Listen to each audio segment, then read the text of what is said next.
Hey, good morning, YouTube. It's Jeffrey Howells Carpet Cleaning. We're at our first job of the day. What I went ahead and done is I staged all of our equipment out here so I don't have to keep going back and forth because we've got a pretty messy conditions that we're working with here. As you can see, the dirt and mud and stuff. Plus, it's probably gonna rain here. Sky looks like, it looks like it's gonna rain. I think I probably felt some sprinkles out there, but what we are going to do is we have two rooms in here. I got all the stuff staged here. I got our door block here. I've got some booties there I'm going to go ahead and put on. And so I'm going to go ahead and begin our pre-vacuum and just get this done and out of the way. And then I can run our lines straight in. And I think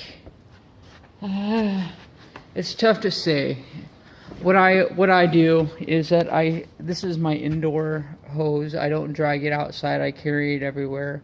So if this goes into the customer's home, I take this part because I have a reducer on this because I only have like 1.5 inch wand, and I take this up to the furthermost corner part of the house. I'll show you where that is in a moment, and then I walk it back out so that this hose here, being my lead hose, is the only one that goes in hopefully the only one that has to go into the customer's home, and that way it's always clean and it's not being dragged through the mud or exposed to the elements or anything. And then the other hose, if I need it, gets attached to the truck and gets walked to, obviously to plug into this one. So that's the dealio there. So what I'm going to do, we are going to, the carpets actually look really good. So I'm thinking the soapless solution, typically in a rental sort of air conditions, I will use like a high pH, high traffic area cleaning solution, but in this case the carpets will actually look really good. So what I'm going to do is, the pre-vacuum is always the telltale signs of what's really lurking in the carpet, so I'm going to go ahead and do that first before I come up with a decision. But I'm thinking that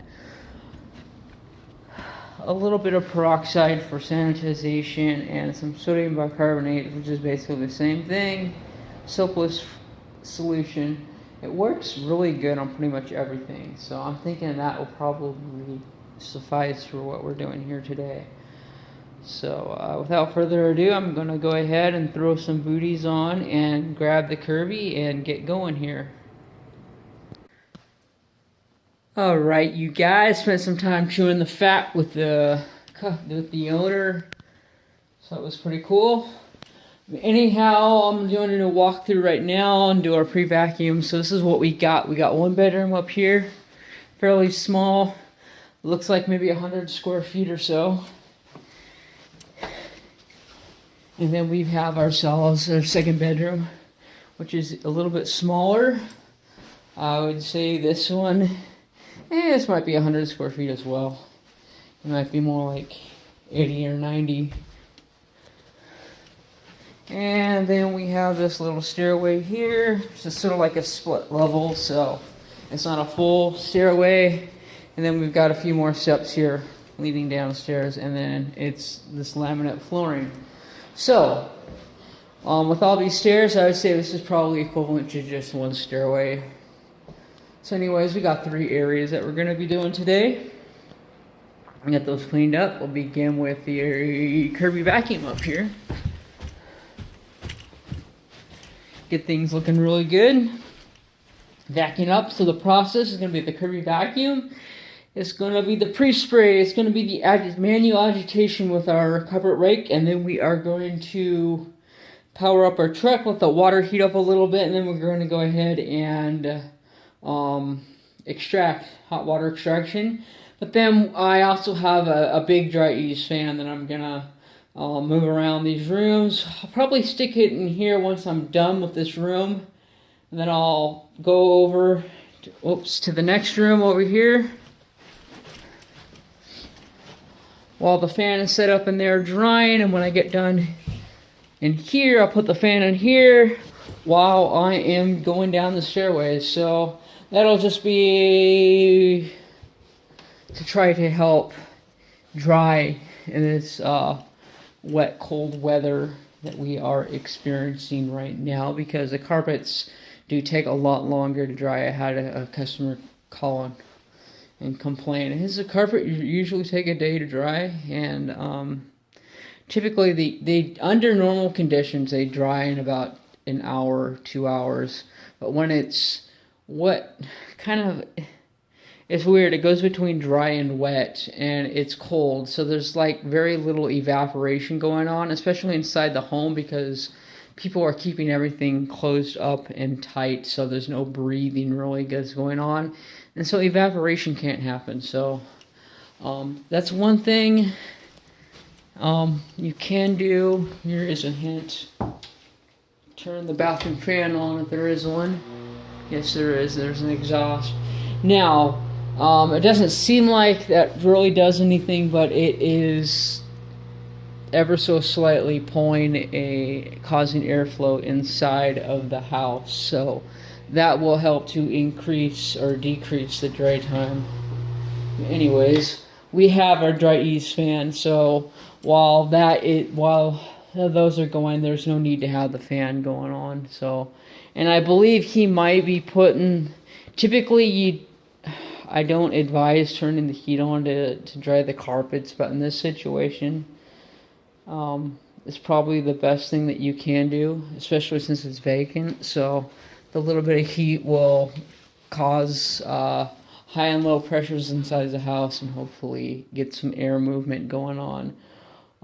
You could open the windows, but it's that's going to cause problems with bringing stuff in, and then it'll be really cold.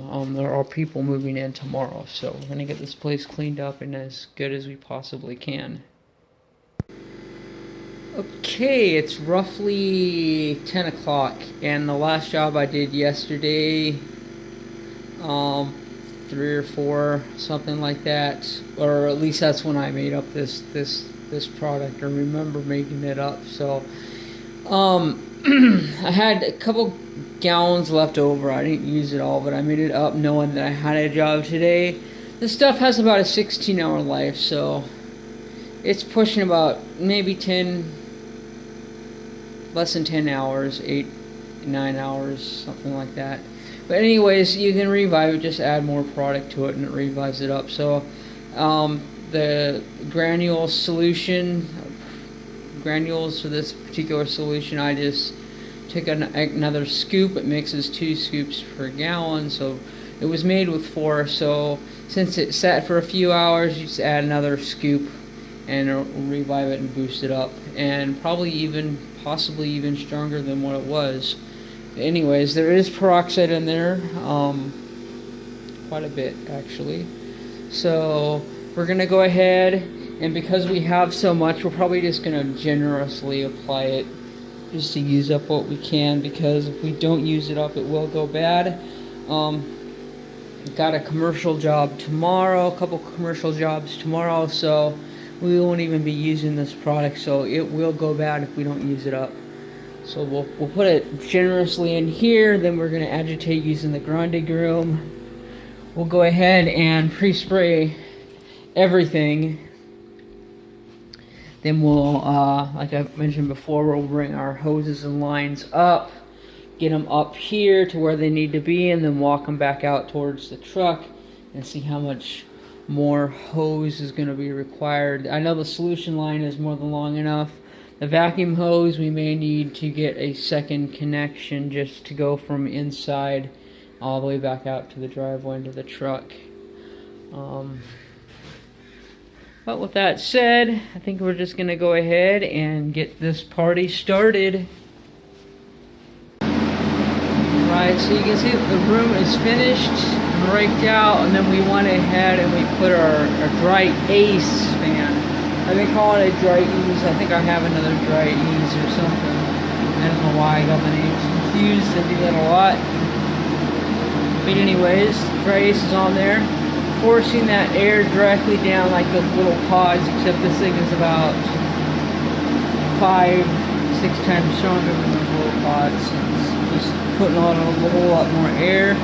I like it, except that this thing is so big, it takes up so much room, and it's heavy and awkward to carry around, so that's the one thing I don't like about it. But it does a good work. It does a good job, so, and it gets the job done. So we're gonna move ahead and go on into this room, get it done. Usually I'll take that hose and I'll like stick it down directly into the carpet, and what that does is that puts a load on the blower and causes the heat exchanger to heat up the water faster, or in some cases hotter. But right now it came undone. It was stuck in the carpet, probably when we moved the hose. But anyways, we're gonna go ahead and get started, and then we're gonna move that fan over into here to dry this room as we are going down the stairways.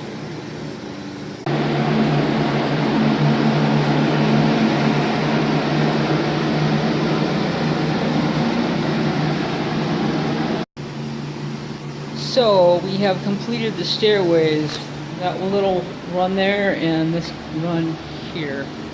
We did both the step and the riser using the shear tool. Did a very nice job. I'm going to go ahead and grab our fan that's upstairs in the bedroom and take it on outside and kind of clean up a little bit of our mess here. Set all this stuff up. It's wet out.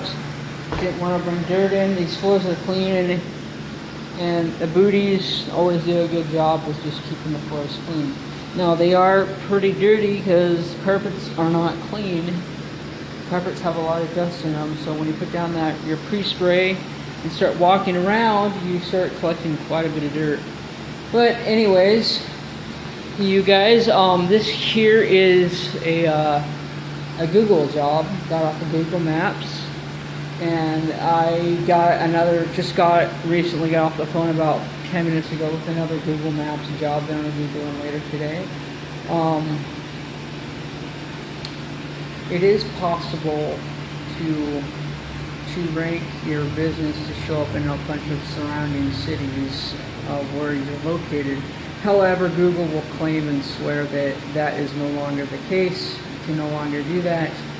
But right now, I keep ranking my business for any search term I want in surrounding 12 cities. I've got reliable carpet cleaning, affordable carpet cleaning, honest carpet cleaning, reliable carpet cleaning, all those. And I just go working through, putting those in one by one. If you guys need any help getting your stuff seen on the internet, you have a web page, you've got your Google business accounts stuff set up, I can go ahead and give you guys some pointers or help you out by creating some content that will boost the visibility of your business, as well as my YouTube page having 340 plus videos on it. It's pretty well ranked too. So when you see rehashed content taken from another business and put on my site, that's because they are putting that there, or having me put that there and add some LSI content, like semantic indexing content, which is basically SEO friendly stuff, because it ranks a business and makes the business more visible to the Google local map. In fact, you can take out people who are paying $400 or $500 a month on their advertising, paid placement, I guess you want to say. I've taken out plenty of people as far as they're paying $500-600 a month, and I'm up there at $0 per month and overranking them. So, and I don't even have a website. I mean, that was the whole purpose of this experiment, was to see whether or not you could rank a business using purely, basically, YouTube, WordPress, and, well, I'm using like the Google free web page, whatever, so that when someone clicks on my web page when they're looking at the map, they actually see a web page, even though it's not a real one. It's just the Google Services business default web page that pops up. But most people don't even know the difference between a Google business webpage and a real website. So there you got it. So if you have any questions or comments or concerns, feel free to put them in the comment space below. I'll take a look at them. Or you can contact me directly with any questions or concerns. Again, my name is Jeffrey. Everybody knows that. 503-939-0534. Have an awesome day, you guys. And keep dry, keep well, keep safe.